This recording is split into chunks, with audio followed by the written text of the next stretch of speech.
Welcome. I'm your host, William Maloof, and sitting with me is Cristina Mittermeier. She is an esteemed writer, photographer, and conservationist.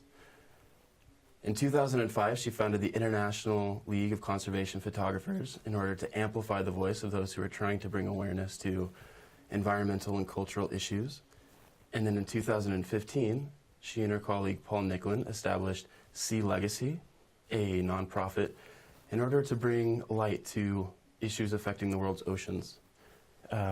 She has been the recipient of awards, including the Smithsonian Photographer of the Year, National Geographic Adventurer of the Year, and was recognized as one of the top 40 most influential photographers by Outdoor Magazine. Cristina, thank you for joining me. Thank you. It's a pleasure being here. So my first question would be, when did you realize that photography was the perfect intersection for you between passion and skill? You know, I have this memory of a book launch we did at the Cultural Institute of Mexico in Washington, D.C. And at that time, I was doing a lot of scientific writing. Okay.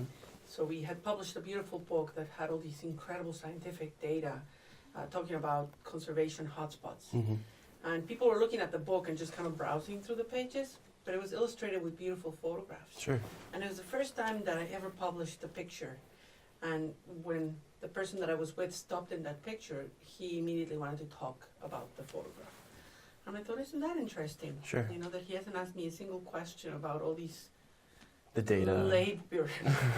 Yeah, I know. And so it became more and more clear that people are more and more inclined to have a conversation about something that's very common to all of us. You know, we all take pictures. Absolutely. So what does the role of photography do in sensitizing people to issues, and including conservation and wildlife management? Well, you know, especially when it comes to the ocean, most people will never put on a scuba tank and go diving. And it's our job as storytellers to kind of bring audiences to see these things that they generally don't have access to, and then to introduce it with stories. And, you know, in the old days of natural history storytelling, it was all about the animals and behavior and usually a lot of action, you know, the chase, Sure. the kill. Right. These days, the story really has to do a lot with the photographer as a character, as a witness in the front lines, and, you know, as a personality that does this kind of adventure. You know, people are very attracted to how it's done, the behind the scenes. So would you say throughout your history, or throughout your career rather, that storytelling has been one of the main focus points of photography for you? Yeah. You know, photography is a very, very big discipline, and a lot of it, you know, can be just, it feels like a very two-dimensional slice of time. Sure. But when you're a storyteller, you're trying to layer your images with information that give the viewer some context as to what you're trying to say. And the first thing you need to do is to be able to stop people on their tracks. Okay. People are so busy and there's so much visual material out there. You want to be putting out photographs that are so beautiful that they make people pause and think and ask questions. And if you're really good at telling stories with your pictures, you often are able to create iconic images that, you know, allow people to internalize the information. So if I say to you, Vietnam, napalm, you know exactly the photograph I'm talking about. Absolutely. And everybody does. Mm-hmm. Those iconic images are the ones that really count. Okay. You mentioned that your introduction to the career was ethnographic photography, and then it kind of evolved into conservation. What is the difference in methodology with when taking pictures of people in rural areas versus wildlife? You know, it's actually not very different. Not very different? Now that I think about it. Okay. Because it's all rooted in respect. Mm. And to be able to successfully take pictures of animals, you need to have a lot of patience and a lot of time to allow animals to dictate how they want to interact with you. But it's the same with indigenous people, especially people that are not used to seeing strangers in their villages. Mm-hmm. You have to introduce yourself slowly. You never come in barging with cameras. You know, oftentimes you sit there for a couple of days, a couple of weeks, waiting for people to be comfortable or for you to be invited to take your camera out. Very cool. So how do we as a society distance ourselves from the notion that we should be using the environment as more of a commodity, and how do we kind of come back to our roots and appreciate what it can do and how important it is to our sustainability and how to live with it symbiotically? Yeah, you know, it's a great question. this question of humanity above nature and separate from nature is one that's rooted on Western civilization and religious narrative. And, you see it everywhere in the United States. We are a very me society, Absolutely. Me at all costs. When you talk to Indigenous people, I was just with an elder woman from the Tsleil-Waututh First Nation day before yesterday, and she was saying to me, when we see a forest, we don't see just a pile of wood to be made into chopsticks. It's a sacred entity. Sure. It's something that's been there for longer than we have. The way that we reconnect is just by trying to find some spirituality in nature, because I feel that the root of a lot of our depression, our anger, our anxiety comes from that separation from nature, and the fact that we know, that when you open the tap, that water is not coming from a tank, it's coming from a river. Yeah, sure. Could you then go on to talk a little bit about enoughness and how that could play into maybe allowing people to understand the importance of nature and living with less? Yeah, enoughness has been it's like been a very slow motion realization for me that has come from spending time with people that live in very frugal conditions, and we would dub that poverty, but for them they have everything they need, because study after study shows that real happiness doesn't come from stuff. And here in Western society, that's what we're marketed, Absolutely. Every commercial ad tells you that unless you have the bigger, the better, the shinier, you're not going to be happy. Whereas for a lot of Indigenous people, being rooted in meaningful work, in family, in community, in pride in your culture and language, and in tradition and spirituality, whatever that is what makes you happy and complete and fulfilled. And it's what allows you to then be able to give back. Very cool. But the wonderful thing about enoughness is that we all have it inside us. All you have to do is go look for it. And then once you find it and you start measuring your own output to the world in terms of enoughness, then you are able to give so much more, and so much more that's meaningful. Absolutely. And it just fills you up like a cup. Very cool. Away goes the depression, away goes the narcissism, all of these things that are suffocating us. So you're working right now on a book called A Maze. Would you mind telling me what the essence of that project is and what kind of message you'd like to send with it? Yeah, A Maze is an incredible opportunity to have a retrospective as a photographer. And when I looked at the collection of images, it became clear that it was two big themes. One is enoughness, and all these experiences and all these things that I've seen in Indigenous people and in rural people around the world. And the other one is the water's edge, and that's my other passion.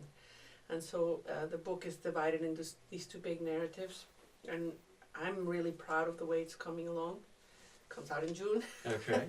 And for a photographer, sometimes it's a once in a lifetime to be able to have a retrospective, a monograph of your work.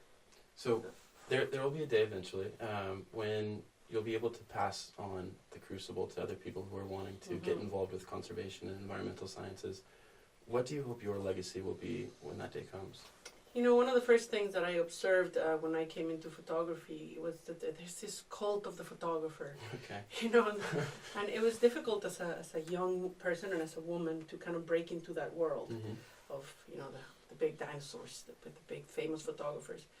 I have made it my mission throughout my career to not be like that and to do exactly the opposite, to lift everybody that I can along the way and to mentor other people and to build platforms like the International League of Conservation Photographers that invite other people to explore their own narrative as a conservation warrior. Okay. And, to me, knowing that there's thousands of photographers out there that are wearing these, it's an invisible spandex suit, the superhero out there to save the world with their pictures, it makes me real proud. Very cool. Last night in your speech, you mentioned that the biggest threat to the ocean and to the environment as a whole is apathy. It's people not willing to get up and get off the couch and do things that they understand are difficult but necessary and very important. For those people who are not necessarily photographers or adventurers or have the means to do so, how can they help? How can they get involved? What are some instruments that you've made available to people who want to do something? You know, it's that assumption, right? That surely, I mean, we're in such a mess. You know, our government must be doing something, corporations must be doing something, Sure. and it's their realization that they really are not, Mhm. and that it is incumbent upon each and every one of us to be accountable for our own actions every day. And you know, the place where people get really lazy is understanding what is it that they need to do. And people expect like this magic list of 3 things or 5 or 10 things that they can do every day. And the real job is to educate yourself. You know, where's my food come from? What is my carbon footprint? How do I reduce it? The more you do it, the more aware you become. But you can start with very simple things, you know. And these are things that are difficult to do, but where we have the most impact is in the reduction of our consumption of meat. Okay. You know, I'm not going to say that I'm a vegetarian because I'm not, but I eat meat very rarely because it's the highest driver of climate change. Wow. And it's something so simple we all can, you know, we can choose the chicken burger instead of the, if that's a big deal. Conscientiousness. Exactly, in everything. it's just those decisions every day. Absolutely. To walk instead of driving, you know, it's the cumulative effect of all our individual actions that has an enormous impact. And the most important thing that we have to do, it's imperative that we do it, is that we become really outspoken about our desire for a better planet. You know, everywhere I go, I this is my aspiration. I would love for my children, for you, to grow up in a planet where there's living rhinoceros and elephants. It's a shame. And it's a shame, you know, and it doesn't have to be that way. Not at But all. the only time when the world has changed is when people have stood up to articulate in a very strong manner the kind of place that they want to live in. Right. And so that's the most important thing, to declare yourself for Earth. And that's part of Sea Legacy. That's the realization that 90% of the larger species have been fished or killed. Wiped out, yeah. What is the essence of Sea Legacy? What are you trying to do with that? You know, in the beginning, we were just trying to bring people to see what's happening in the ocean, both the good and the bad. But there's been an evolution of the things that we can actually do. So we've been able to push for the creation of marine protected areas, which has been great. Because a lot of these decisions are made by politicians, and politicians are really, you know, they are really susceptible to the power of public opinion. Absolutely. So when you're able to show them that the majority of the public is what they want, very good things happen. Very cool. So marine protected areas is one. We're trying to promote the idea of more sustainable fisheries. We really have fished out 90% of the big fish in the ocean. 80% of our fisheries are either collapsed or on the verge of collapse. You know, we keep going at it pretending that we don't know these things. To me, it's shocking. When I was in university in the 1980s, we already knew that these things were happening, and yet, you know, carry on because the power of market is this idea that the economy is an endless thing that needs to grow. It's a fallacy. Absolutely. And so nature is finite, and we cannot keep commodifying it. You know, when you put the economy and nature pitted against each other, only one is going to get out of the way, and it's not going to be nature. It's not going to be nature. Exactly. So the purpose of Sea Legacy is, more importantly, more than anything, to empower young people to have a voice in how we create this change. And it became an interesting journey to start getting first hundreds and then thousands and then millions of followers. When you look at the demographic, it's mostly 18 to 35-year-old people. These are the age of my children. And I know them. I know who these people are, and I know they're scared, and I know they're angry. And I know they want to be able to have some power over what's going on. And one way of having power is to put our voices together. And so we create these campaigns. We're very lucky that we have a product team that creates you know, very easy to navigate landing pages. Push this button and you'll tweet to the Prime Minister, or blah, blah, blah. You know, it's a very simple action. But the most important part of it is to be able to take the loop around and show you that your small action had a huge impact. Because that will, you know, it'll reverberate and make people want to do more and more. Exactly. And more. You know, I want to do that again. Very cool. And so our job is to find where those tipping points are, and there's lots of them. Well, last question. From the start of your career until now, would you say that you're more or less optimistic about the trajectory of where we're going with environmentalism? I understand that the current political landscape is not very conducive to what you've worked so hard to achieve and restore and reserve. However, lots of the younger people are online and they're using media to get their voices heard, and you're doing such a great job of amplifying those voices. It's difficult, I'm sure, to respond to. No, I mean, it's two things. I mean, I've lived long enough to see some of these political, back Sure. and forth. Okay. And the one thing you learn is that whenever the pendulum goes way too far on one side, it will come swinging right back to the other side. Okay. And our job is to be ready to act when that pendulum swings. So what's happening in the United States now is just it's creating the base that's going to be able to react to that pendulum swing. Because when it happens, we're going to be able to restore the EPA. We're going to be able to restore national monuments and national parks. We're going to be able to rebuild the regulations for a third industrial revolution. To say, in the next 10, 20, 30 years, we really have to transition to renewable energy. Transitions are never easy. They're never fast, but this is already happening. Mm-hmm. It's irreversible. We have to go this way. Yep. And, fossil fuels are finite. Renewable energy is not. Right. Well, I really want to thank you for joining me today. I appreciate the company, and thank you for answering those questions. Thank you for those who joined me at home. Please check out Amaze. It's coming out in June. Check out Sea Legacy. We'll put the link in the end of the credits. Become a member of the Tide. Become a member of the Tide. Make a difference. Stand at the water's edge. Thank you very much. Thank you.